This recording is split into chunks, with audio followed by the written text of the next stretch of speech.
A recent Brandeis University survey indicates that the number of persons in the US who identify as Jewish has been dramatically underestimated in other recent polls.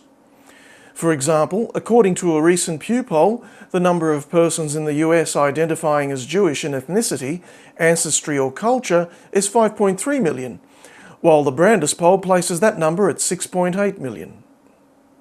Another Pew poll of almost 3,500 Jews found that the number of religious Jews varies by generation.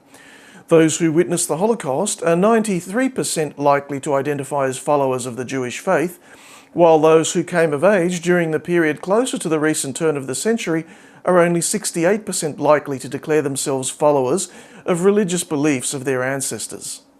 The Brandeis poll found that 6.8 million cultural, ethnic and ancestral Jews in the US, only 4.2 million consider themselves Jewish by religion.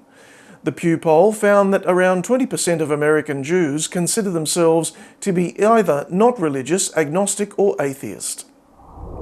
Indians purchase gold at the rate of 2.3 metric tons per day. Most of the gilding is imported and then either hoarded or donated to temples. Import costs for this non-essential influx of precious metal are currently bloating the accounts deficit of the Indian government to record levels. In the last fiscal year, gold imports totaled nearly 54 billion. Government officials who would prefer that the hoard was placed back into circulation for the good of the overall economy are requesting that temples voluntarily report the value of their gold stashes. However, most believe that the reason the government is requesting the information has more to do with simple record keeping and are refusing to divulge the information.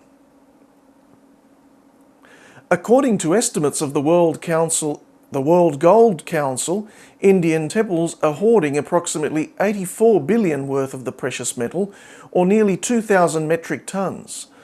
The hoard was donated by devotees courting favour from the gods and is in the form of jewellery, bars, coins and gold statues and representations of body parts. What is a conservative Islamic cleric to do when a massive protest organised to flout the Saudi ban on women driving is about to put hundreds of burqa-clad ladies behind the wheels of vehicles all over the Middle Eastern kingdom? Does he appeal to their sense of devotion to authority? Does he cite tradition and some antiquated standard of decorum?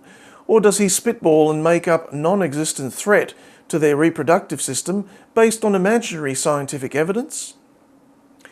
Apparently he does the latter, as Sheikh Saleh bin Saad al-Lohaidan, a judicial advisor to an association of Gulf psychologists, was actually quoted saying, "If a woman drives a car not out of pure necessity, that could have negative physiological impacts, as functional and physiological medical studies show that it automatically affects the ovaries and pushes the pelvis upwards."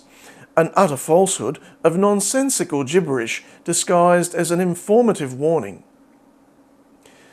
He even went so far as to threaten the potential offspring of women who dare to drive, adding, "That is why we find those who regularly drive have children with clinical problems of varying degrees."